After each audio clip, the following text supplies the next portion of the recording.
Hey everyone, today I'm going to show you how to block dates on your Airbnb calendar for your listing. This is super useful when you need to make certain dates unavailable for bookings, whether you're doing maintenance, hosting personal guests, or just need a break. So let's get started with this quick tutorial. First, you'll want to direct your attention to the bottom of your screen where you'll see several navigation options. Go ahead and tap on Calendar. This will take you to your listings calendar view where you can manage all your booking dates and availability. The calendar interface shows you all your upcoming reservations as well as any dates that are currently available for guests to book. Once you're viewing the calendar, take a moment to navigate through and find the specific date that you want to block. You can swipe left or right to move between months, making it easy to select dates that are further out in the future.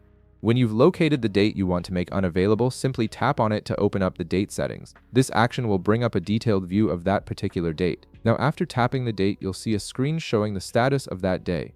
You should notice the word available displayed on the screen, indicating that this date is currently open for potential guests to book. Just beneath this available status, you'll find a toggle button. This is the key control that allows you to switch the date between available and blocked states.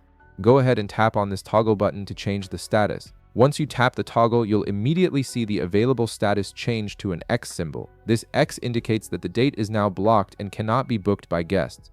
The change happens instantly, so there's no need to wait for any confirmation or additional steps. The date is now effectively removed from your available booking calendar, protecting it from any new reservation requests. And that's it. You've successfully blocked a date on your Airbnb calendar, giving you complete control over when your listing is available for bookings. If this video helped you out, be sure to leave a like, subscribe, and I'll see you in the next one.